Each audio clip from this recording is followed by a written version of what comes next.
Hello students, welcome to MOS classes. इस video में हम 8th क्लास मैथ एनसीईआरटी की जो नई बुक है उसके चैप्टर नंबर 7 कंपेयरिंग क्वांटिटीज के बेसिक्स समझेंगे। तो जैसे कि चैप्टर का नाम है कंपेयरिंग क्वांटिटीज, यानी कि इस चैप्टर में हम क्वांटिटीज को कंपेयर करेंगे, वैल्यूज को कंपेयर करना सीखेंगे। तो सबसे पहले हम देखेंगे रेशो क्या होती है। तो इसे हम एक एग्जांपल के द्वारा समझते हैं।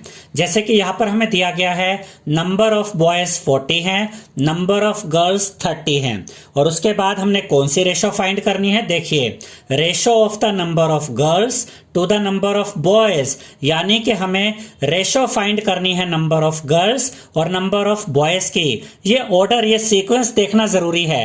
पहले नंबर ऑफ गर्ल्स की बात हुई, फिर नंबर ऑफ बॉयज की बात हुई, यानी कि हमें नंबर ऑफ गर्ल्स और नंबर ऑफ बॉयज की रेशो फाइंड करनी है। तो ये इक्वल होगी 30/40 के, यानी नंबर ऑफ गर्ल्स पहले है तो नंबर ऑफ गर्ल्स यहाँ न्यूमरेटर में आएगा, ऊपर आएगा 30, और अपोन में आएगा नंबर ऑफ बॉयज, क्योंकि नंबर ऑफ बॉयज बाद में लिखा है तो ये 40 अपोन में आएगा।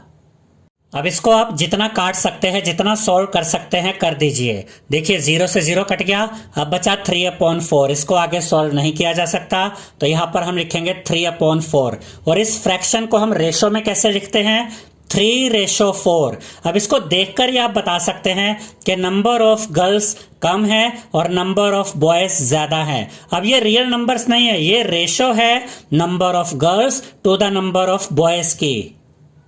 अब हम देखेंगे कि किसी वैल्यू की या किसी नंबर की परसेंटेज कैसे फाइंड की जाती है। जैसे कि इस एग्जांपल में हमसे कहा गया है फाइंड 5% ऑफ 40, यानी हमें 40 का 5% पता करना है। तो ये हम कैसे करेंगे, यहां पर हम 40 को मल्टीप्लाई करेंगे 5/100 से। अगर यहाँ 5 है, 5% पता करना तो 5/100 आया।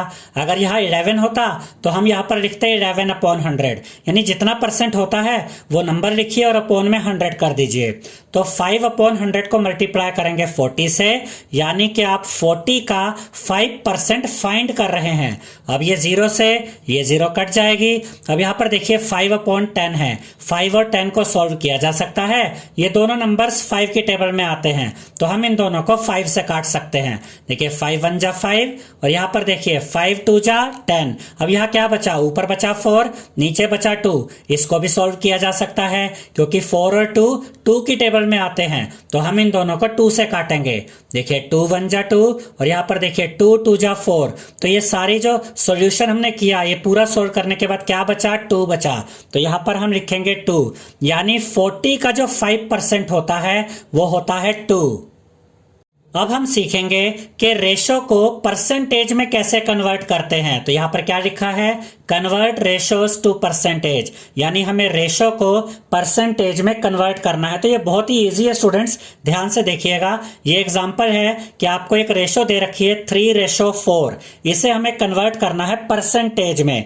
तो आप क्या करेंगे, पहले तो इस 3/4 को फ्रैक्शन में लिख देंगे, 3 ऊपर 4 नीचे, और इसे मल्टीप्लाई कर देंगे 100 के साथ। तो हमने क्या सीख लिया कि अगर आपको रेशो को परसेंटेज में चेंज करना है तो वो रेशो को फ्रैक्शन में लिखिए और उसे मल्टीप्लाई कर दीजिए 100 के साथ। अब हम इसको सॉल्व करते हैं।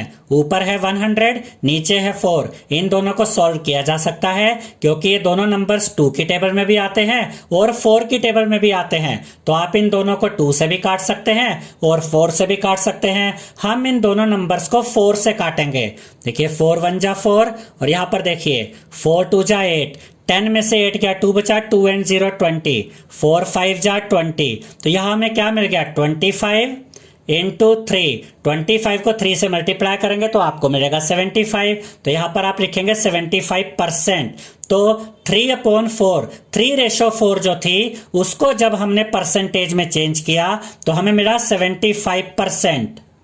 अब आप सोचेंगे कि ये परसेंटेज कहां से आ गई। तो जब आप रेशो को इस तरीके से लिखते हैं फ्रैक्शन में और इसे मल्टीप्लाई कर देते हैं 100 के साथ, तो जो भी आंसर आता है वो परसेंटेज में ही आता है। इस तरह से हम रेशो को परसेंटेज में चेंज करते हैं। अब जरा एक और एग्जाम्पल देखते हैं 2:3। अब देखिए जो ऊपर वाला हमने एग्जाम्पल देखा था ये कुछ इस तरह का क्वेश्चन होता है कि आपको एक रेशो दे दी 3:4 और आपसे बस इतना पूछा गया है कि इसको परसेंटेज में कन्वर्ट करके बता दीजिए। लेकिन यहाँ पर ये थोड़ा सा डिफरेंट रहेगा। मान लीजिए आपको इस तरह का क्वेश्चन आ जाता है कि एक स्कूल है, उसमें नंबर ऑफ बॉयज और नंबर ऑफ गर्ल्स की रेशो 2:3 है। देखिए number of boys to the number of girls क्या रेशो है 2:3। और उसके बाद आपसे ये पूछा जाए कि ये बताइए कि उस स्कूल में नंबर जो बॉयज है उनकी कितनी परसेंटेज है और जो गर्ल्स हैं उनकी कितनी परसेंटेज है। इस तरह के क्वेश्चन को हम कैसे सॉल्व करते हैं या इस तरह की जो ये रेशो होती है इसको परसेंटेज में कैसे कन्वर्ट करते हैं इसको अब हम देखेंगे। तो यहाँ पर आपको number of boys to the number of girls की रेशो दी गई है 2:3 और आपको यह बताना है कि इस स्कूल में बॉयज की कितनी परसेंटेज है और गर्ल्स की कितनी परसेंटेज है। तो आप क्या करेंगे, पहले आप बॉयज की परसेंटेज निकालेंगे। बॉयज की रेशो है 2 तो ये 2 यहां पर ऊपर आएगा, अपोन में क्या आएगा, इन दोनों को ऐड कर दीजिए। 2 और 3 को ऐड करेंगे तो अपोन में 5 आ जाएगा। अब इसे मल्टीप्लाई कर देंगे 100 के साथ। अब जो भी आंसर हमारा आएगा वो आंसर परसेंटेज में आएगा। अब 100 और 5 को सॉल्व किया जा सकता है क्योंकि दोनों नंबर्स 5 की टेबल में आते हैं। तो हम इन दोनों नंबर्स को 5 से काटेंगे।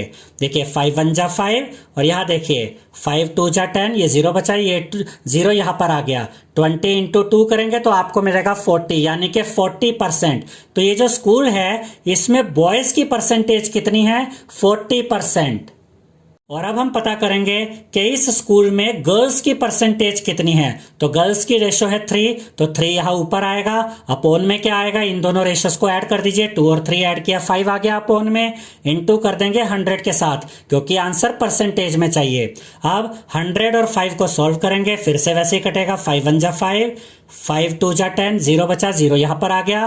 20 इंटू 3 करेंगे आपको मिलेगा 60 यानी कि 60%। तो ये जो स्कूल है इसमें बॉयज की परसेंटेज है 40% और गर्ल्स की परसेंटेज है 60%।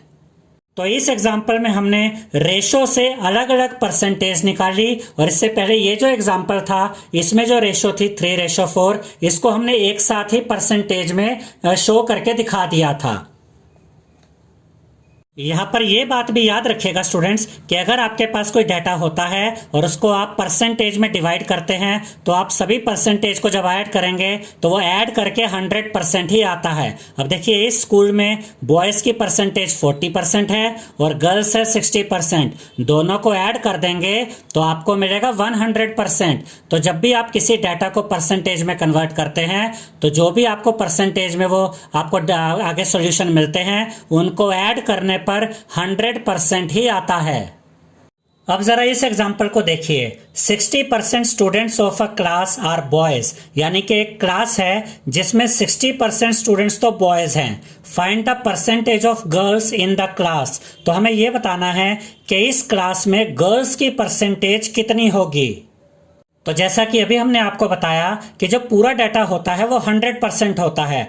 तो इस क्लास में जो टोटल स्टूडेंट्स होंगे उनकी अगर मैं परसेंटेज की बात करूं तो वो 100% होंगे। तो 100% में से माइनस कर दीजिए बॉयज की परसेंटेज को यानी कि 60% को, तो आपको क्या मिलेगा 40%। यानी कि अगर इस क्लास में 60% स्टूडेंट्स बॉयज हैं तो 40% स्टूडेंट्स गर्ल्स होंगी। तो यहां पर हम लिखेंगे percentage of girls in the class is equal to 40% और आप 60 और 40 को ऐड कीजिए 100% ही बन जाता है। अब हम देखेंगे फाइंडिंग द इंक्रीज और डिक्रीज परसेंट। इसमें इस तरह के क्वेश्चन आपको मिल सकते हैं स्टूडेंट्स कि अगर आपसे कहा जाए कि कोई चीज 100 रुपीज की थी और अब उसमें उसके प्राइस में 20% का इंक्रीज हो गया है तो उसका न्यू प्राइस फाइंड कीजिए। या फिर अगर किसी चीज की प्राइस पहले 100 रुपीज थी और आपसे कहा जाता है कि उसके प्राइस में 10% की कमी आ गई है, 10% डिक्रीज हो गया है, तो उसका न्यू प्राइस फाइंड कीजिए। तो इस तरह के क्वेश्चन आप कैसे सॉल्व करते हैं। तो ये एग्जाम्पल देखिए, the price of a scooter was ₹34,000 last year, यानी कि लास्ट ईयर एक स्कूटर का जो कॉस्ट था वो था 34,000। It has increased by 20% this year, और इस साल उसकी जो प्राइस है, उस स्कूटर की जो कॉस्ट है उसमें 20% इंक्रीज हो गया है, यानी उसकी जो कॉस्ट है वो 20% बढ़ गई है। What is the price now? अब हम उसका न्यू प्राइस पता करके बताना है। तो यहां पर हम लिखेंगे ओरिजिनल प्राइस यानी जो पुराना प्राइस था इज इक्वल टू ₹34,000। उसके बाद कितना इंक्रीज हुआ? 20% इंक्रीज हुआ। तो अब हम ये वैल्यू में निकालेंगे कि भैया अगर पहले 34,000 कॉस्ट थी स्कूटर की, तो अब उसमें कितनी बढ़ोतरी हुई, कितना इंक्रीज हो गया अमाउंट के हिसाब से। Increase in price is equal to कितना इंक्रीज हुआ? 20% ऑफ जो भी पुराना प्राइस था, यानी कि 34,000 का 20% निकालेंगे तो हमें पहले तो ये पता चल जाएगा कि इंक्रीज कितना हुआ है।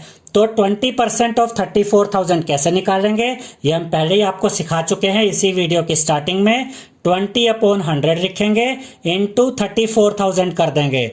अब ये 2 जीरो से ये 2 जीरो कट जाएंगी, यहां पर क्या बचा? 340 इंटू 20, इन दोनों को मल्टीप्लाई कर देंगे तो आपको मिलेगा ₹6,800, यानी कि उस स्कूटर की प्राइस में जो इंक्रीज हुआ है अमाउंट के हिसाब से, वो इतना अमाउंट बढ़ गया है, यानी 6,800 रुपए उसका प्राइस बढ़ गया है। अब न्यू प्राइस कैसे फाइंड करेंगे? यहां पर आप लिखेंगे new price is equal to original price plus increase, यानी जो पुराना प्राइस था ओरिजिनल प्राइस, उसमें आप ऐड कर देंगे वो अमाउंट जो कि इंक्रीज हुआ है, जो बढ़ गया है। तो ओरिजिनल प्राइस यहां पर लिखेंगे 34,000, उसमें प्लस कर देंगे जो इंक्रीज हुआ है, इतना इंक्रीज हुआ है 6,800, इन दोनों को ऐड कर देंगे तो आपको मिलेगा ₹40,800, यानी उस स्कूटर की जो न्यू प्राइस है वो है ₹40,800। अब एक और एग्जांपल देखते हैं। इस एग्जांपल में जो प्राइस है वो डिक्रीज हुआ है, यानी कि कम हुआ है। The price of a scooter was ₹20,000 last year, यानी कि लास्ट ईयर स्कूटर का प्राइस था ₹20,000। It has decrease by 5% this year, और इस साल उसकी जो प्राइस है उसमें 5% डिक्रीज हुआ है, 5% कम हो गया है price. What is the price now? हमें उस स्कूटर का इस साल का यानी कि प्रेजेंट प्राइस बताना है। तो यहां पर हम लिखेंगे original price is equal to ₹20,000, decrease in price अब हम निकालेंगे। देखिए हमें ये तो पता है कि 5% प्राइस कम हुआ है, लेकिन अब हम उसको अमाउंट में निकालेंगे, पैसों में निकालेंगे।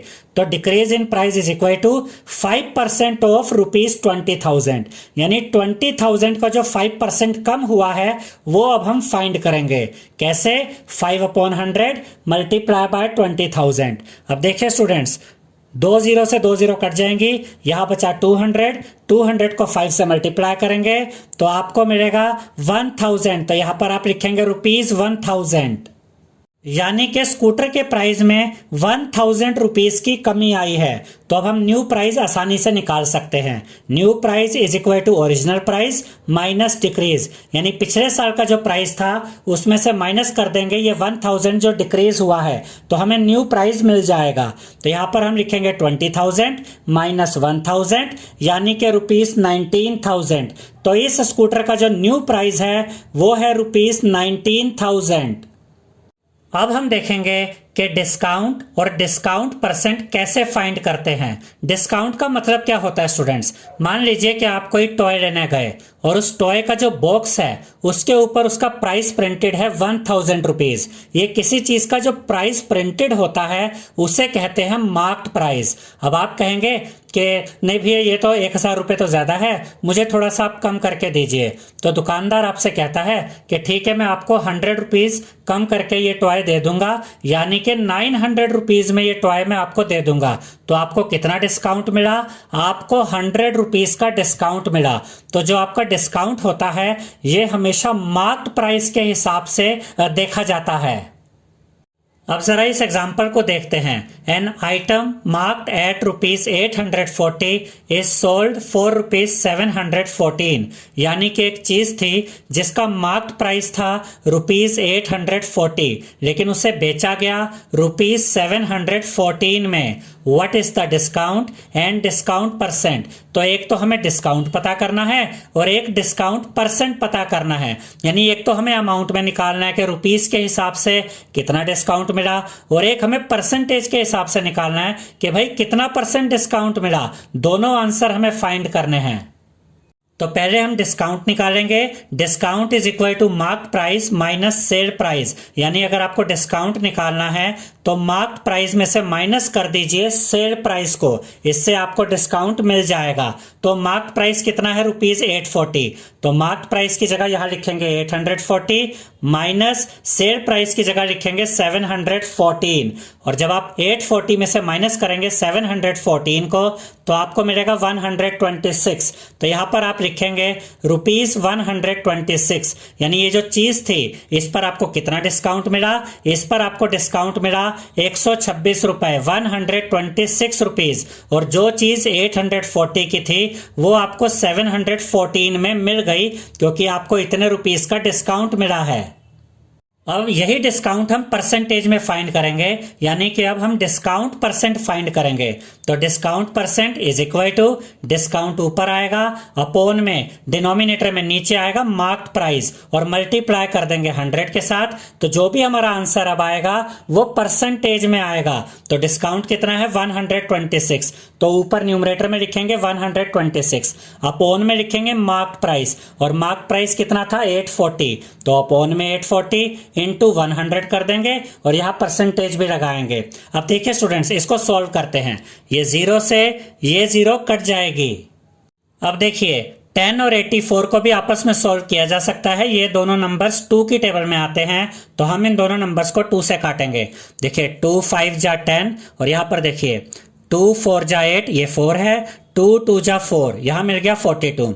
अब 126 और 42 इनको भी सॉल्व किया जा सकता है। ये दोनों नंबर्स भी 2 की टेबल में आते हैं, तो हम इन दोनों नंबर्स को 2 से काटते हैं। 2 2 जा 4, ये 2 बचा, 2 1 जा 2। अब यहां पर देखिए 2 6 जा 12, ये 6 बचा, और 2 3 जा 6। अब यहां ऊपर है 63, नीचे है 21, इनको भी आपस में सॉल्व किया जा सकता है। ये दोनों नंबर्स 3 की टेबल में आते हैं, तो हम इन दोनों नंबर्स को 3 से काटते हैं। 3 7 जा 21, और यहां पर देखिए 3 2 जा 6, ये 3 बचा, 3 1 जा 3। अब यहां मिल गया 21 और नीचे है 7, इनको भी सॉल्व किया जा सकता है। ये दोनों 7 की टेबल में आते हैं, तो हम इन दोनों को 7 से काटेंगे। 7 1 जा 7, 7 3 जा 21। अब नीचे तो सारा सॉल्व हो चुका है, ऊपर क्या बचा, यहां पर 3 और यहां पर 5। 3 इंटू 5 करेंगे तो आपको मिलेगा 15, तो यहां पर आप लिखेंगे 15%, यानी जो हमें डिस्काउंट मिला परसेंटेज में वो डिस्काउंट कितना है, यानी डिस्काउंट परसेंट हमें मिला 15%। अब आप इसको दो तरीके से कह सकते हैं। जो डिस्काउंट हमें मिला पैसों के रुपयों के हिसाब से वो था ₹126, और परसेंटेज में वो डिस्काउंट था 15%। अब हम देखेंगे कॉस्ट प्राइस क्या होता है, सेलिंग प्राइस क्या होता है, और प्रॉफिट और लॉस कैसे निकाले जाते हैं, और प्रॉफिट परसेंट और लॉस परसेंट कैसे निकाले जाते हैं। तो कॉस्ट प्राइस, जिसे हम सीपी भी कहते हैं, कॉस्ट प्राइस का मतलब होता है कि आपने कितने पैसों में कोई चीज खरीदी है, वो उसका कॉस्ट प्राइस है। और सेलिंग प्राइस का मतलब होता है, जिसे हम एसपी भी कहते हैं, इसका मतलब होता है कि आपने कितने पैसों में कोई चीज बेची है, उसे उसका सेलिंग प्राइस कहते हैं। और अगर सेलिंग प्राइस ग्रेटर है कॉस्ट प्राइस से तो आपको प्रॉफिट होता है, और अगर कॉस्ट प्राइस बड़ा है, कॉस्ट प्राइस ग्रेटर है सेलिंग प्राइस से, तो आपको लॉस होता है। देखिए स्टूडेंट्स, मान लीजिए आपने 100 रुपीज की एक चीज खरीदी, तो वो आपके लिए सीपी हो गया 100 रुपीज, और आपने 150 रुपीज में वो चीज सेल कर दी, यानी कि सेलिंग प्राइस है 150। तो सेलिंग प्राइस ज्यादा है कॉस्ट प्राइस से, कितना ज्यादा है, 50 रुपीज ज्यादा है। 100 रुपए की चीज खरीदी और 150 की बेच दी, तो आपको प्रॉफिट होगा 50 रुपीज का। अब एक और एग्जांपल लेते हैं जिसमें कि लॉस होता है। देखिए, मान लीजिए कि आपने एक चीज खरीदी 200 रुपीज की, तो सीपी हुआ 200, और आपने उसको बेचा 190 में, तो सेलिंग प्राइस हुआ 190। अब कॉस्ट प्राइस ज्यादा है, सेलिंग प्राइस कम है, तो आपको कितना लॉस होगा वो आप माइनस करके निकालेंगे, तो आपको मिलेगा 10 रुपीज का लॉस।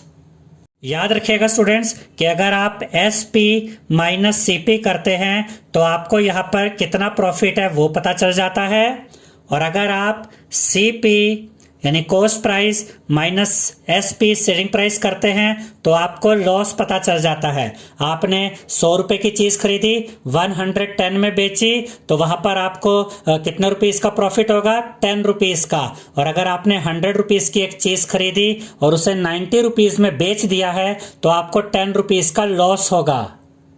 और अगर आपको प्रॉफिट परसेंट निकालना है, यानी कि आपको पैसों के हिसाब से नहीं देखना कि 10 रुपीस का प्रॉफिट हुआ या 20 रुपीस का प्रॉफिट हुआ, आपसे अगर पूछा जाता है कि परसेंटेज में बताओ कि भाई प्रॉफिट परसेंट कितना है, तो वो कैसे निकालेंगे? Profit percent is equal to profit ऊपर आएगा, अपॉन में कॉस्ट प्राइस यानी कि CP इंटू 100 कर देंगे, तो जो भी आंसर आएगा वो प्रॉफिट परसेंट में आएगा। और अगर लॉस परसेंट निकालना है तो लॉस ऊपर आएगा, CP यानी कॉस्ट प्राइस नीचे आएगा, मल्टीप्लाई बाय 100 कर देंगे, तो इससे आपको लॉस परसेंट मिल जाएगा। अब हम देखेंगे sales tax, value added tax, goods and services tax के बारे में। जब भी आप कोई चीज खरीदते हैं स्टूडेंट्स तो उस पर टैक्स लगता है, या तो सेल्स टैक्स लगता है या वैल्यू एडिड टैक्स लगता है। इसके अलावा गुड्स एंड सर्विसेज टैक्स होते हैं, और आजकल GST लगता है जो आपने सुना होगा। तो इससे रिलेटेड क्वेश्चन कैसे आते हैं वो हम देखते हैं। The cost of a pair of roller skates at a shop was ₹450, यानी कि किसी दुकान पर जो पेयर ऑफ रोलर स्केट्स है उसकी जो कॉस्ट है वो 450 है। The sales tax charge was 5%, और इसके अलावा यानी इस कॉस्ट के ऊपर 5% सेल्स टैक्स भी लगता है। फाइंड द बिल अमाउंट, तो फाइनली आपको इस रोलर स्केट्स के लिए कितना पैसा पे करना पड़ेगा वो बिल अमाउंट आपको पता करना है। तो यहां पर हम लिखेंगे price of roller skates is equal to ₹450, यानी पहले तो उसका जो कॉस्ट है रोलर स्केट्स का वो है 450, उसके अलावा इस पर सेल टैक्स लगेगा। तो यहां पर हम लिखेंगे sales tax is equal to 5% of 450, यानी जो सेल्स टैक्स लगेगा 5%, जैसा कि क्वेश्चन में 5% है, 5% जो सेल्स टैक्स होगा वो इसके ऊपर लगेगा 450 के ऊपर। तो अब हम 450 का 5% यहां पर फाइंड करेंगे, यानी कि 5/100 इंटू 450। अब देखिए इस 0 से ये 0 कट जाएगी। अब देखिए स्टूडेंट्स कि 5 और 10 को आपस में सॉल्व किया जा सकता है। ये दोनों नंबर्स 5 की टेबल में आते हैं, तो हम इन दोनों नंबर्स को 5 से काटेंगे। 5 1 जा 5, और यहाँ पर देखिए 5 2 जा 10। अब यहाँ क्या मिल गया? 45 ऊपर है, 2 नीचे है, इनको भी सॉल्व किया जा सकता है। ये दोनों भी 2 की टेबल में आते हैं, इन दोनों को हम 2 से काटेंगे। 2 1 जा 2। अब यहाँ पर देखिए 2 2 जा 4, क्या बचा? 5। 2 2 जा 4, 5 में से 4 क्या? 1 बचा। अब डेसिमल आएगा तो वो 1 का 10 बन जाएगा। 2 5 जा 10, तो हमें क्या मिला? 22.5। तो यहाँ पर हम लिखेंगे ₹22.50, क्योंकि जो पैसा होता है वो 5 में नहीं बल्कि 50 में आता है, ₹22.50। तो यहाँ इसके आगे आप ये 0 लगा सकते हैं। अब हम बिल अमाउंट पता करेंगे। The bill amount is equal to price plus tax, यानी कि जो प्राइस था 450 उसमें ऐड कर देंगे ये जो सेल्स टैक्स लगा, यानी कि 22.50। इन दोनों को जब आप ऐड करेंगे तो आपको मिलेगा ₹472.50 पैसा, यानी कि आपको इस रोलर स्केट्स के लिए कितने पैसे देने पड़ेंगे? 472.50 पैसा। ठीक है स्टूडेंट्स, तो यहां पर हमने क्या देखा कि जो आपका कॉस्ट आपको दिया गया है और जो आपने सेल्स टैक्स निकाला, इन दोनों को ऐड कर देंगे तो आपको ये पता चल जाएगा कि फाइनली आपको कितने पैसे देने पड़ेंगे। अब ये जो एग्जाम्पल है इसमें टैक्स पहले से ही जुड़ा हुआ है प्राइस के अंदर, और हमें यह बताना है कि टैक्स लगने से पहले इस आइटम का प्राइस क्या था। तो ये एग्जाम्पल क्या कहता है? Arun bot N air cooler for ₹3,300 including a tax of 10%, यानी अरुण ने एक एयर कूलर खरीदा 3,300 रुपए का, और इसके अंदर 10% टैक्स पहले से ही जुड़ा हुआ था। Find the price of the air cooler before VAT was added, यानी कि जो टैक्स है, जो वैल्यू एडिड टैक्स है, उसके पहले, टैक्स लगने से पहले इस एयर कूलर का क्या प्राइस था वो हमें बताना है।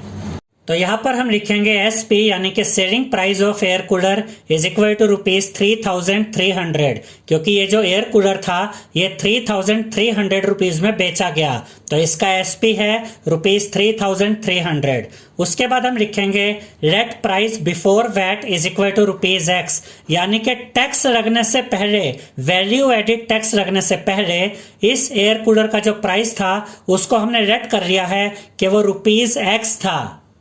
तो अब हमें सिर्फ x की वैल्यू फाइंड करनी है। जैसे ही हमें x की वैल्यू मिल जाएगी तो x क्या है, x प्राइस है बिफोर वैट, और यही तो हमें पता करना है। तो अब हम x की वैल्यू कैसे पता करते हैं, तो सबसे पहले हम वैट पता करेंगे, यानी ये जो 3,300 रुपए में ये एयर कूलर बेचा गया, इसमें जो वैट लगा, जो वैल्यू एडिड टैक्स लगा, वो था कितना। अब इसे एक छोटे से एग्जांपल से समझिए। आप एक चीज लेने गए, बिना टैक्स लगे उसकी जो प्राइस थी वो 100 रुपीज थी, और आपको ये पता चलता है कि इस पर 10% टैक्स भी लगेगा, तो आप क्या करेंगे, 10% फाइंड करेंगे इस 100 रुपीज का। तो इसमें आपको ये सोल्व करके मिल जाएगा 10 रुपीज। तो 100 रुपीज में ये टैक्स यानी 10 रुपीज ऐड हो जाएगा, 100 में ऐड करेंगे ये 10, तो आपको पता चलता है कि भाई अब तो वैल्यू हो गई 110 रुपए, यानी जो चीज 100 रुपए की थी, 10 रुपए का टैक्स लगने के बाद वो आपको पड़ेगी 110 रुपीज की। अब ये जो वैल्यू है टैक्स की, यानी टैक्स कितना लगा वो यहाँ पर हम पता करेंगे।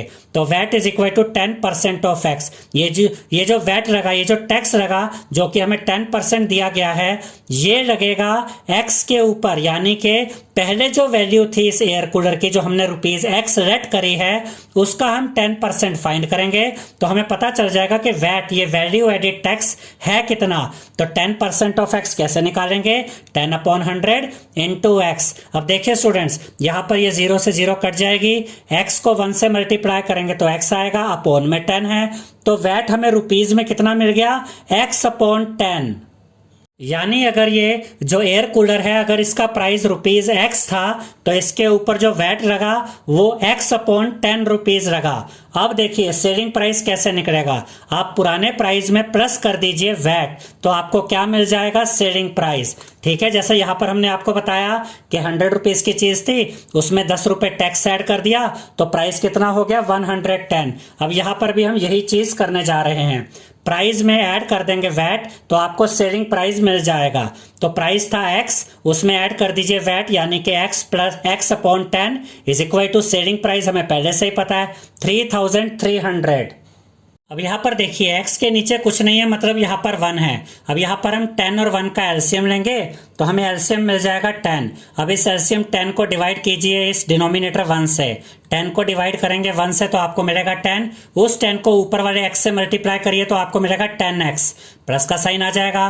10 को 10 से डिवाइड करेंगे तो आपको मिलेगा 1, 1 को ऊपर वाले x से मल्टीप्लाई करेंगे तो आपको मिलेगा x is equal to 3,300 as it is आ जाएगा। अब 10x और 1x को ऐड करेंगे तो आपको मिलेगा 11x, अपॉन में आएगा 10 इज इक्वल टू 3,300। अब ये x यहीं पे रहेगा, इज इक्वल टू का साइन आएगा, और ये 3,300 अपनी जगह पे रहेगा। अब देखिए स्टूडेंट्स, ये 10 यहाँ पर डिवाइड में है, अपॉन में है, तो ये इधर ऊपर आके मल्टीप्लाई में आ जाएगा, और ये 11 यहाँ पर ऊपर की तरफ है, न्यूमरेटर की तरफ है, तो ये यहाँ पर आके डिनोमिनेटर में आ जाएगा। 10 यहाँ ऊपर आ गया, 11 यहाँ नीचे आ गया, इसे कहते हैं क्रॉस मल्टीप्लिकेशन, यानी ये ऊपर आ गई चीज और ये नीचे आ गई। अब देखिए स्टूडेंट्स, 3,300 और 11 को आपस में सॉल्व किया जा सकता है, क्योंकि ये दोनों नंबर्स 11 की टेबल में आते हैं, तो हम इन दोनों नंबर्स को 11 से काटेंगे। देखिए 11 1 जा 11, और यहाँ देखिए 11 3 जा 33, 2 0 बची, ये 2 0 आ गई। अब क्या मिला हमें, 300 इंटू 10, 300 को मल्टीप्लाई करेंगे 10 के साथ तो आपको मिलेगा 3000। तो यहाँ पर आप लिखेंगे x इज इक्वल टू ₹3000। और x हमने किसको लेट किया था, वो जो प्राइस था एयर कूलर का टैक्स लगने से पहले, उसे हमने x लेट किया था। तो हमसे क्या पूछा गया था क्वेश्चन में कि वैट यानी कि वैल्यू एडिड टैक्स लगने से पहले उस एयर कूलर का क्या प्राइस था वो हमें बताना था। तो वो हमें मिल गया है कि टैक्स लगने से पहले उस एयर कूलर का प्राइस था 3000। अब हम सीखेंगे कि सिंपल इंटरेस्ट क्या होता है और कंपाउंड इंटरेस्ट क्या होता है। तो पहले हम समझते हैं सिंपल इंटरेस्ट के बारे में।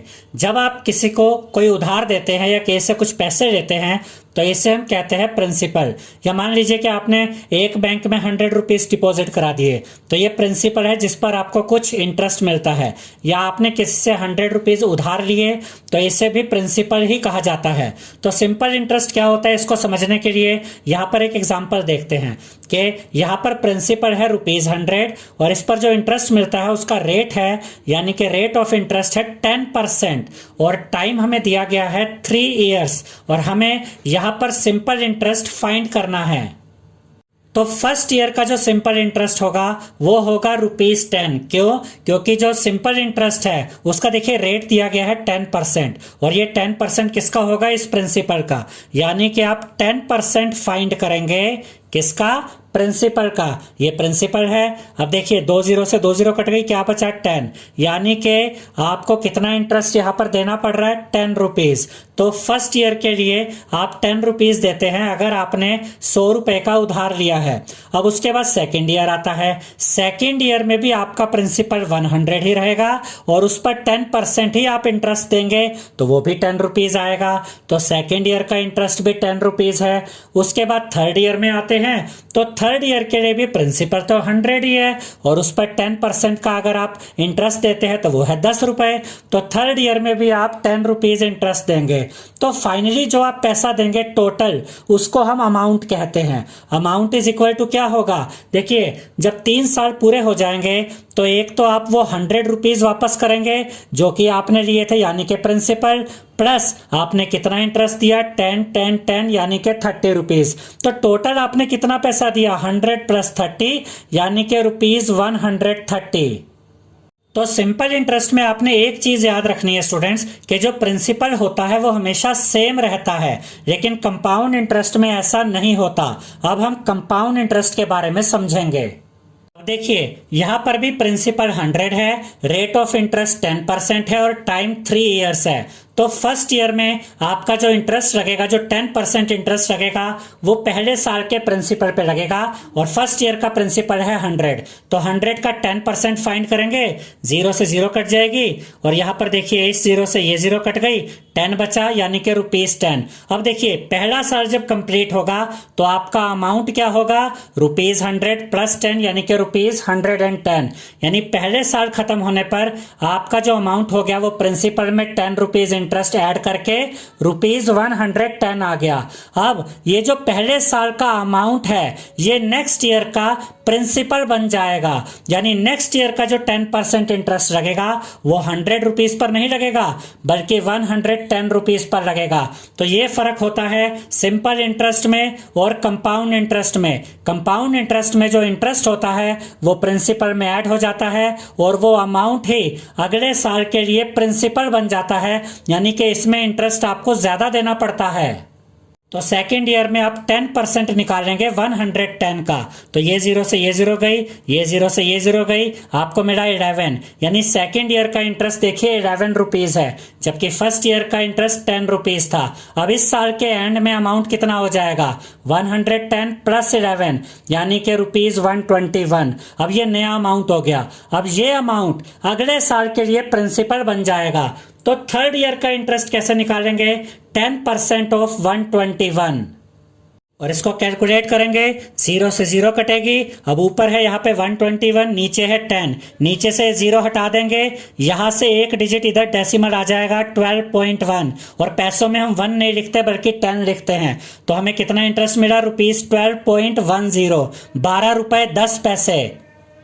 तो थर्ड ईयर के एंड में अमाउंट कितना हो जाएगा? 121 + 12.10, इन दोनों को ऐड करेंगे तो आपको मिलेगा ₹133.10 पैसा। यानी कि 3 साल के बाद आप इतना अमाउंट पे कर रहे हैं। देखिए जब आप सिंपल इंटरेस्ट निकाल रहे थे तो 3 साल के बाद आपका जो अमाउंट था वो ₹130 था, लेकिन यहाँ कंपाउंड इंटरेस्ट में आपका 3 साल के बाद जो अमाउंट है जो आपको पे करना है वो 133 रुपीज 10 पैसा है। तो कंपाउंड इंटरेस्ट में आपको ज्यादा इंटरेस्ट देना पड़ता है, ज्यादा अमाउंट पे करना पड़ता है। और ऐसा इसलिए होता है क्योंकि कंपाउंड इंटरेस्ट में हर बार प्रिंसिपल बढ़ता चला जाता है। अब देखिए स्टूडेंट्स, अमाउंट निकालने का एक फॉर्मूला होता है, P यानी कि principal with bracket 1 plus R यानी rate of interest upon 100 bracket close और होल पावर n यानी कि टाइम। देखिए यहाँ पर A का मतलब अमाउंट है, P का मतलब प्रिंसिपल है, R का मतलब रेट और N का मतलब टाइम। और जब आप अमाउंट निकाल लेते हैं इस फॉर्मूले का यूज करके, तो उसके बाद अगर आप अमाउंट में से माइनस करते हैं प्रिंसिपल को, तो आपको कंपाउंड इंटरेस्ट मिल जाता है, यानी compound interest is equal to amount minus principal. अब ये एग्जांपल देखते हैं। Find compound interest on ₹12,600 for 2 years at 10% per annum compounded annually, यानी कि प्रिंसिपल है 12,600, टाइम है 2 years और रेट ऑफ इंटरेस्ट है 10%, और हमें इस पर कंपाउंड इंटरेस्ट फाइंड करना है। और ये जो इंटरेस्ट लगेगा ये कंपाउंड इंटरेस्ट होगा। तो यहाँ पर हम लिखेंगे प्रिंसिपल यानी P is equal to ₹12,600, rate of interest यानी R is equal to 10%, N यानी कि time is equal to 2 years। तो जैसा कि यहाँ पर हमने आपको बताया कि कंपाउंड इंटरेस्ट निकालने के लिए पहले आपको अमाउंट की जरूरत है। तो अमाउंट कैसे निकालेंगे? इस फॉर्मूले से। तो यहाँ पर हम पहले अमाउंट पता करेंगे। A यानी amount is equal to P यानी कि प्रिंसिपल ब्रैकेट में 1 प्लस R यानी कि rate of interest upon 100 bracket close और होल पावर n यानी कि टाइम। अब हमें अमाउंट निकालना है। अमाउंट यहाँ पर आएगा इज इक्वल टू का साइन, प्रिंसिपल की जगह 12,600 मल्टीप्लाई का साइन, क्योंकि ब्रैकेट और प्रिंसिपल के बीच में यह मल्टीप्लाई का साइन होता है। 1 plus as it is, R की जगह 10 क्योंकि रेट 10% है, अपॉन में 100 और ऊपर n यानी टाइम 2 years, ये 2 पावर में आ जाएगा ऊपर की तरफ। अब इसके बाद देखिए स्टूडेंट्स, ये 12,600 एज इट इज मल्टीप्लाई का साइन, ब्रैकेट में 1 प्लस एज इट इज और यहाँ 1 0 से ये 1 0 कट जाएगी, तो क्या बचा 1 अपॉन 10 और ऊपर ये पावर जो 2 है वो एज इट इज रहेगी। अब यहाँ पर आप 10 और 1 का एलसीएम लेंगे, क्योंकि इसके नीचे कुछ नहीं है मतलब 1 है। 10 और 1 का एलसीएम लेंगे तो आपको मिलेगा 10। 10 को डिवाइड करेंगे इस डिनोमिनेटर 1 से तो आपको मिलेगा 10। उस 10 को ऊपर वाले न्यूमरेटर 1 से मल्टीप्लाई कीजिए। 10 को 1 से मल्टीप्लाई करेंगे तो आपको मिलेगा 10, तो यहाँ लिखेंगे 10, प्लस का साइन आएगा। 10 को डिवाइड कीजिए इस 10 से तो आपको मिलेगा 1। 1 को मल्टीप्लाई कीजिए ऊपर वाले 1 से तो आपको मिलेगा 1, तो यहाँ पर आप लिखेंगे 1। अब देखिए स्टूडेंट्स, ये 12,600 यहाँ पर आएगा इज इक्वल टू का साइन, 10 और 1 को ऐड करेंगे 11, अपॉन में 10 है, पावर 2 है। अब यहाँ पर क्योंकि 11 अपॉन 10 की पावर 2 है तो ये 2 बार यहाँ पर मल्टीप्लाई होगा। 12,600 मल्टीप्लाई बाय 11 अपॉन 10 का स्क्वायर है तो ये 2 बार लिखा जाएगा। अब देखिए स्टूडेंट्स, 1 0 से 1 0 कट जाएगी, 1 0 से 1 0 कट जाएगी, क्या बचा 126 इंटू 11 इंटू 11।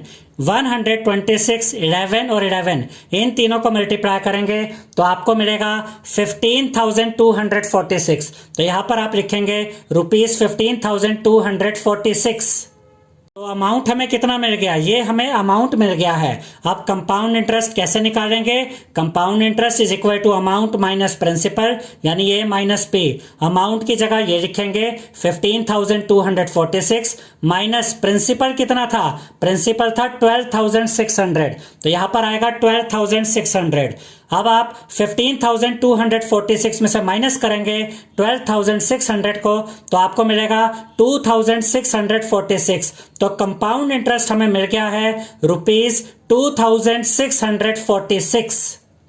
अब ध्यान से समझिएगा स्टूडेंट्स कि आपकी जो नई एनसीईआरटी बुक है 8th क्लास की मैथ की, उसमें इस तरह के क्वेश्चंस दिए गए हैं। यहाँ पर कंसेप्ट वही यूज होगा जो अभी हमने देखा कि अमाउंट कैसे निकाला जाता है, जिसमें हम प्रिंसिपल यूज करते हैं, एक फॉर्मूला है, लेकिन यहाँ वर्डिंग्स चेंज हो जाएगी। वर्डिंग्स ये अमाउंट में या प्रिंसिपल में नहीं होगी, लेकिन कंसेप्ट वही यूज होगा।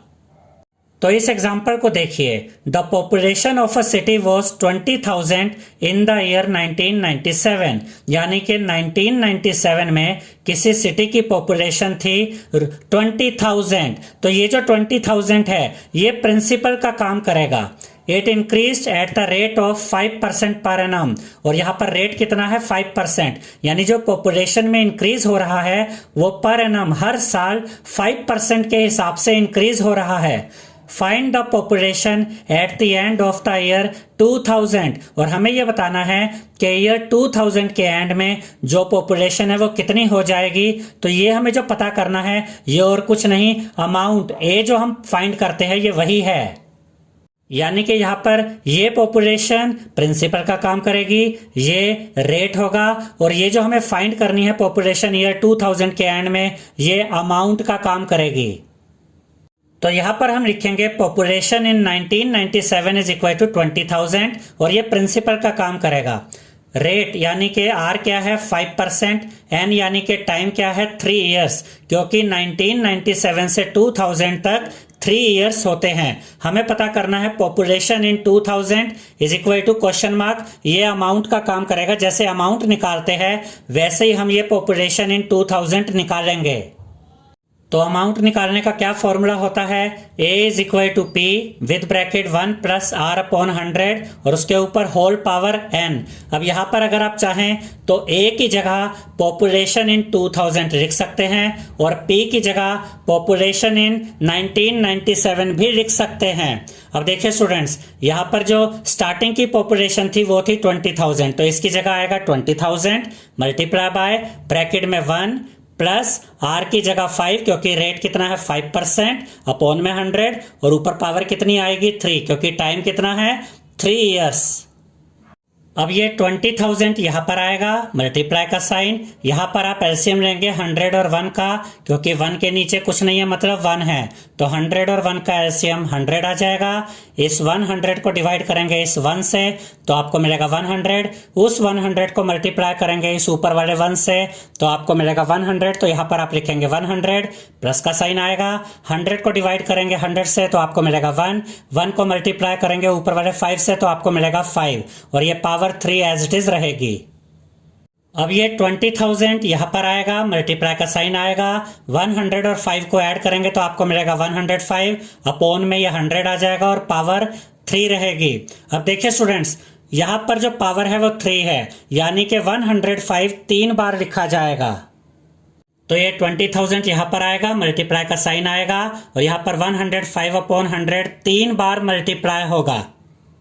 अब देखिए ये 2 0 से ये 2 0 कट जाएंगी और ये 2 0 से ये 2 0 कट जाएंगी तो क्या बचा 2 मल्टीप्लाई बाय 105 3 बार है तो 3 बार लिखेंगे अपॉन में ये 100 बचा, ये 100 आ जाएगा। इन चारों नंबर्स को मल्टीप्लाई करेंगे तो यहाँ न्यूमरेटर में आपको मिलेगा 2315250 अपॉन में 100 है तो अपॉन में 100 आएगा।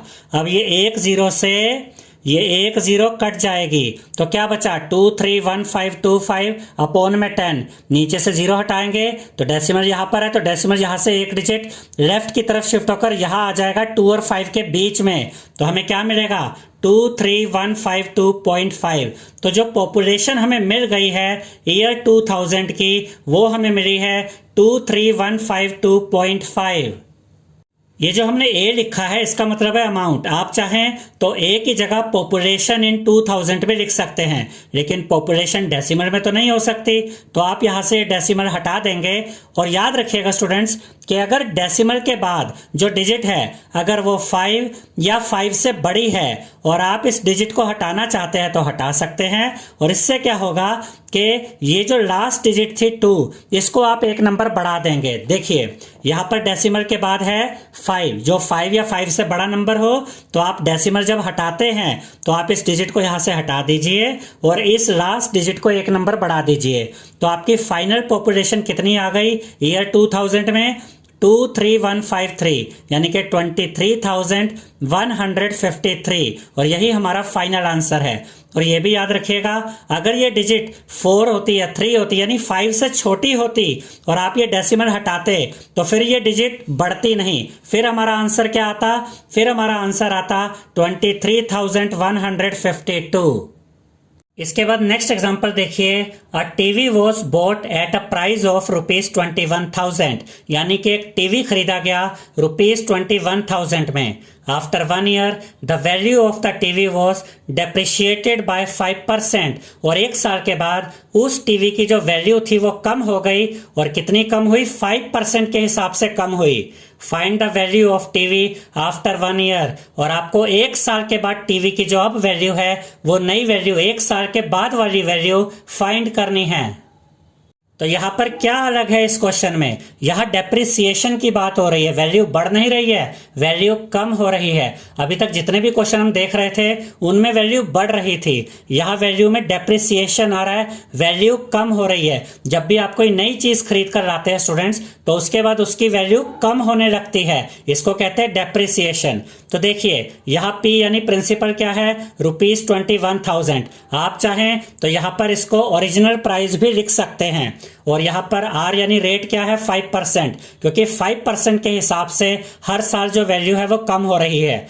N यानी टाइम कितना है? 1 ईयर, क्योंकि यहां 1 ईयर की बात हुई है। तो यहां पर अब हम क्या निकालेंगे? Value after 1 year. यहां पर जो हम A लिखते हैं अमाउंट, उस A की जगह हमने क्या लिखा? क्वेश्चन के according value after 1 year is equal to, लेकिन फॉर्मूला तो वही है, P ब्रैकेट में 1 माइनस R अपॉन 100 और उसके ऊपर होल पावर N। यहां पर प्लस की जगह माइनस आएगा, क्योंकि वैल्यू बढ़ नहीं रही है, वैल्यू कम हो रही है।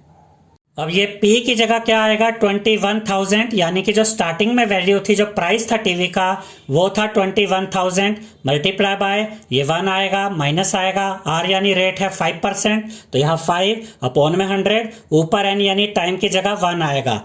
अब ये 21,000 यहाँ पर आया, मल्टीप्लाई का साइन, 100 और 1 का एलसीएम लेंगे, क्योंकि यहाँ अपॉन में 1 है। 100 और 1 का एलसीएम आएगा 100 को डिवाइड करेंगे 1 से, तो आपको मिलेगा 100, उस 100 को ऊपर वाले 1 से मल्टीप्लाई करेंगे तो आपको मिलेगा 100, तो यहां लिखेंगे 100, माइनस का साइन आएगा, 100 को डिवाइड करेंगे 100 से तो आपको मिलेगा 1, उस 1 को ऊपर वाले 5 से मल्टीप्लाई करेंगे तो आपको मिलेगा 5। अब ऊपर जो पावर 1 है वो आप लिखे या ना लिखे फर्क नहीं पड़ता है। अब देखिए स्टूडेंट्स, 21,000 आया, मल्टीप्लाई का साइन, 100 में से माइनस करेंगे 5 तो आपको मिलेगा 95, अपॉन में 100 है, अपॉन में 100 आ जाएगा। अब देखिए यहां पर ये 2 0 और ये 2 0 कट जाएंगी। अब यहां पर बचा 210 मल्टीप्लाई बाय 95, इन दोनों को मल्टीप्लाई करेंगे तो आपको मिलेगा 19,950, यानी कि 1 साल के बाद कम होने के बाद जो टीवी की वैल्यू रह गई है वो है 19,950। जब आपने नया टीवी खरीदा था तो 21,000 का खरीदा था, 1 साल के बाद उसकी वैल्यू रह गई है 19,950 रुपीज। आई होप स्टूडेंट्स आपको हमारा ये वीडियो पसंद आया होगा। अगर आपको हमारा ये वीडियो पसंद आया है तो इस वीडियो को लाइक करें, शेयर करें, हमारे चैनल को सब्सक्राइब करें और बेल आइकन बटन जरूर दबाएं, जिससे हमारी हर नई वीडियो का नोटिफिकेशन आपको मिलता रहे। Thank you.